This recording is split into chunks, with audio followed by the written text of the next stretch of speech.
बारामती आणि राहुरी या दोन महत्त्वाच्या मतदारसंघांमध्ये महायुतीनं मोठं यश संपादन केलंय। बारामतीत उपमुख्यमंत्री सुनेत्रा पवार यांनी केवळ विजयच मिळवला नाही तर देशातील राजकारणातील एक नवा इतिहास रचलाय।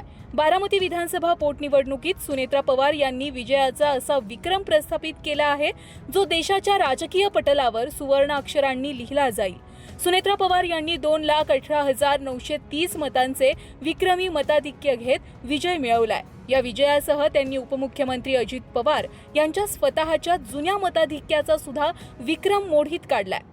विशेष म्हणजे उत्तर प्रदेशातील साहिबाबादचे आमदार सुनील कुमार शर्मा यांचा देशातील सर्वाधिक मताधिक्याचा विक्रम आता सुनेत्रा पवारांच्या नावावर झालाय।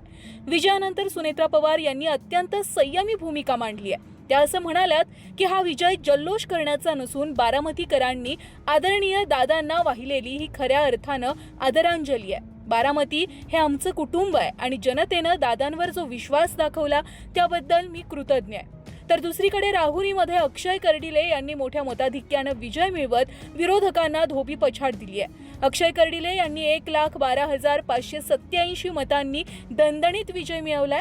कर्डिले यांनी राष्ट्रवादी काँग्रेस शरदचंद्र पवार पक्षाचे गोविंद मोकाटे आणि वंचित बहुजन आघाडीसह 7 उमेदवारांचा पराभव केलाय। विजयानंतर अक्षय कर्डिले यांनी खिलाडी वृत्ती दाखवली आहे।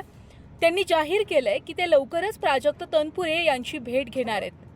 विकासाच्या मुद्द्यावर सर्वांना सोबत घेऊन चालण्याचा मानस त्यांनी यावेळी व्यक्त केला। बारामतीचा हा देशातील सर्वात मोठा विक्रम आणि राहुरीचा कर्डिले पॅटर्न आगामी राजकारणाची दिशा ठरवणारा ठरेल यात शंका नाहीये।